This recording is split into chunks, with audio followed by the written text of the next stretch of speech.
Brugge block 2 general secretary রাজকুমার thunder ও 5 নম্বর ওয়ার্ডের সভাপতি Kaiser থান্ডারের যৌথ উদ্যোগে 21শে জুলাই ধর্মতলা যাবার প্রস্তুতি সভা ও কৃতি ছাত্রছাত্রীদের সংবর্ধনা প্রদান অনুষ্ঠান অনুষ্ঠিত হয়।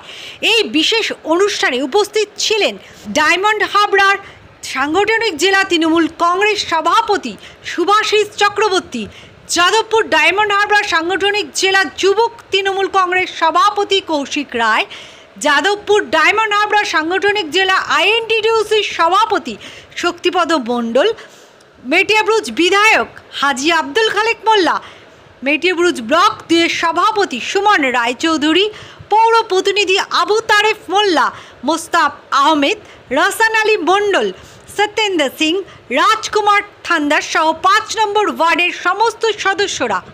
21শে জুলাই আমাদের কাছে স্পর্শকাতর দিন, আবেগপ্রবণ দিন, এবং আমরা যখন হতাশায় ডুবে যেতাম তখন নতুন করে বাঁচার তাগিদ দিত 21শে জুলাই। তাই 21শে জুলাই আমাদের কাছে শক্তির ধারক। 26 তারিখ 26শে বিধানসভা নির্বাচনে কি আমাদের পদক্ষেপ হবে সেটা মমতা ব্যানার্জি নির্দেশিকা দেবে। মানুষের জন্য ধর্ম, ধর্মের জন্য মানুষ না।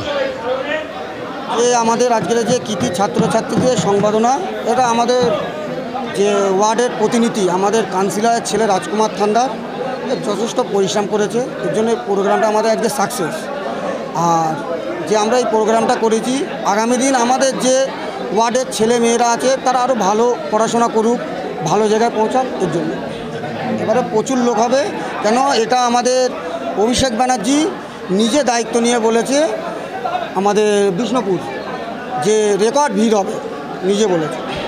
যেটা আমাদের রাজনীতির ময়দানে বিজেপি যদি আসে তো ওরা পারবে না।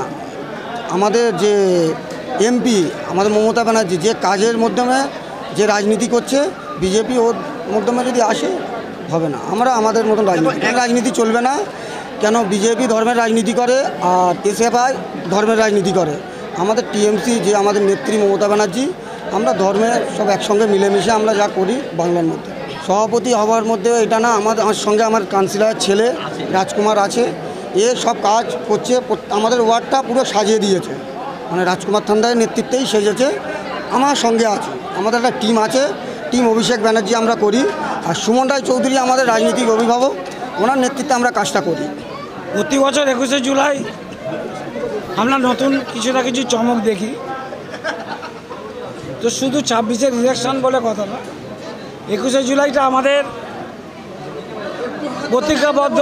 আমাদের 21শে জুলাইটা হচ্ছে আমাদের শহীদ তর্পণের দিন। প্রতি বছর আমরা যারা তৃণমূল কংগ্রেস করি প্রত্যেকের কাছেই ওই দিনটা একটা ঐতিহাসিক দিন। ওই দিন যাওয়াটা আমরা দায়িত্ব, কর্তব্য, এবং আমরা খুব উৎসাহের সঙ্গে আমরা ওই দিনে উপস্থিত হই, কারণ এটা সমস্ত তৃণমূল কংগ্রেস পরিবারের একটা অংশ। আজকে যারা ধর্ম নিয়ে করে তাদের কাছে, যারা হিন্দু তাদের কাছে মন্দির বড়, যারা মুসলিম তাদের কাছে মসজিদ বড়, আর যারা তৃণমূল কংগ্রেস করে তাদের কাছে 21শে জুলাই শহীদ সমাবেশটা সবচেয়ে বড়। সুতরাং 21শে জুলাই আমাদের কাছে উৎসব। 21শে জুলাই দিন আমরা সবাই যাব। 26-এর ইলেকশন আছে, সেটাকে মাথায় রেখে আরও বেশি করে কর্মী একজোট করে নিয়ে আমরা যাব, যাতে আমরা সেদিনকার ইলেকশনের ঘণ্টা বাজিয়ে দিতে পারি এবং সমগ্র পশ্চিমবাংলা, ভারতবর্ষের মানুষকে জানিয়ে দিতে পারি এই বাংলার মাটি দুর্জয় ঘাঁটি। এখানে সাম্প্রদায়িকতার কোনো স্থান নেই, এখানে সিপিএম কংগ্রেসের কোনো জায়গা নেই, এটা তৃণমূলের শক্ত ঘাঁটি। সেটা আরেকবার প্রমাণ করার দিন আগামী 21শে। সম্পূর্ণভাবে আশাবাদী, কারণ আশাহত হবার মতন কোনো কারণ এই গত 5 বছরে ঘটেনি। সুতরাং বরঞ্চ একের পর এক আরও উন্নয়নমূলক প্রকল্পের মধ্যে দিয়ে মমতা ব্যানার্জি যেভাবে সাজিয়েছে, 26-এর ইলেকশনে আমরা 2021-এ যার টিকিট নির্বাচিত হয়েছিল যতজন প্রতিনিধি, তার থেকেও বাড়বে, বই কমবে না। সুতরাং আমরা আরও বেশি ভোটে জিতব। আমাদের পশ্চিমবাংলার মাটিতে ধর্মের রাজনীতি দিয়ে, সুশ্রুতি দিয়ে কিছু করতে পারবে না, কারণ পশ্চিমবাংলার মাটি রাজনৈতিকভাবে শক্তিশালী, সমস্ত মানুষ রাজনৈতিকভাবে পরীক্ষিত এবং শিক্ষিত। সুতরাং ধর্মের সুশ্রুতি দিয়ে অন্যান্য রাজ্যে হতে পারে, পশ্চিমবাংলার মানুষকে বিভ্রান্ত করা যাবে না। সুতরাং যতই লম্পঝম্প করুক, যতই কুৎসা অপপ্রচার করুক, যতই জাতি দাঙ্গায় সৃষ্টি করার চেষ্টা করুক, কিন্তু পশ্চিমবঙ্গের মানুষ শান্তিপ্রিয় মানুষ, তারা মমতা ব্যানার্জির উপরে আস্থা ভরসা রেখে আগামী দিন আবার এই শান্তির বাংলাকে শান্তির জায়গায় চিরস্থায়ী করে রাখবে এবং বিপুল ভোটে জয়যুক্ত করবে।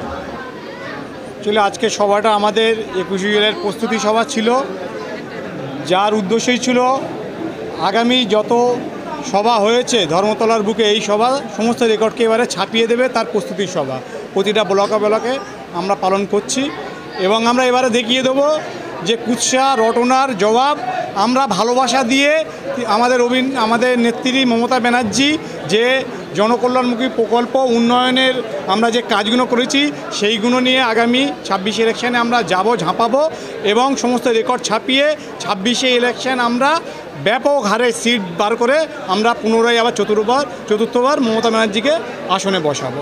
এর মোটামুটি 70 জন ছাত্রছাত্রী, কৃতি ছাত্রছাত্রী মাধ্যমিক উচ্চ মাধ্যমিক মিলিয়ে আমরা দিয়েছি। আগামী দিন এই প্রোগ্রাম আরও আমরা বাড়াবো। আমাদের ব্যাকওয়ার্ড ওয়ার্ড, মুসলিম সম্প্রদায়, সংখ্যালঘু অধ্যুষিত অঞ্চল, এখানে লেখাপড়ার হার যাতে ব্যাপকভাবে প্রসার পায় তার জন্য আমরা এই চেষ্টা করে যাচ্ছি। আমাদের অভিষেক ব্যানার্জির এটা অনুপ্রেরণা আমরা করছি। আজকে কৃতি ছাত্রছাত্রীদের সংবর্ধনা অনুষ্ঠানে এখানে আসতে পেরে নিজেকে খুব ধন্য মনে করছি। আমি মেয়েদের বিশেষ করে বলবো যে পড়াশোনা করে আরও এগিয়ে যাক। মেয়েদের বিশেষ করে পড়াশোনাটা সবথেকে বেশি প্রয়োজন, কারণ আমাদের দেশের যেহেতু মুখ্যমন্ত্রী একজন মহিলা এবং আমাদের দিদি আমাদের মহিলাদের জন্য অনেক কিছু করেছে এবং তার মধ্যে কন্যাশ্রী হচ্ছে সর্বশ্রেষ্ঠ প্রকল্প, যাতে মেয়েরা পড়াশোনা করে বড় হতে পারে। এবং তারপরে প্রকল্প হচ্ছে রূপশ্রী, একটা মেয়ে বিয়ে দিতে গেলে একটা বাবার যাতে কোনো কষ্ট না হয় সেটাও আমাদের দিদি চিন্তা করেছেন এবং আমাদের একটা স্কলারশিপের ব্যবস্থাও করেছেন যাতে কৃতি ছাত্রছাত্রীরা যাতে পড়াশোনা করতে অসুবিধে না হয়। এবং এইটাও করেছে সায়েন্সের স্টুডেন্টদের জন্য 60,000 রুপিস প্রত্যেকটা অ্যাকাউন্টে দিচ্ছে একটা বিজ্ঞান ছাত্রছাত্রীদের জন্য এবং স্কলারশিপে প্রত্যেককে 20,000 টাকা করে দিচ্ছে এবং ডিগ্রি কোর্সে যাতে 4 বছর অনার্সে পড়তে পারে তার জন্য দিদি কিন্তু প্রত্যেক বছর তাদের অ্যাকাউন্টে টাকা ঢুকে। এর জন্য আমাদের দিদিকে অসংখ্য ধন্যবাদ। তাই আমি 21শে জুলাই প্রত্যেকটা মহিলাকে বিশেষ করে আমার তরফ থেকে বলবো, আপনারা ধর্মতলার উদ্দেশ্যে সবাইকে যেতে হবে দিদির হাত শক্ত করার জন্য।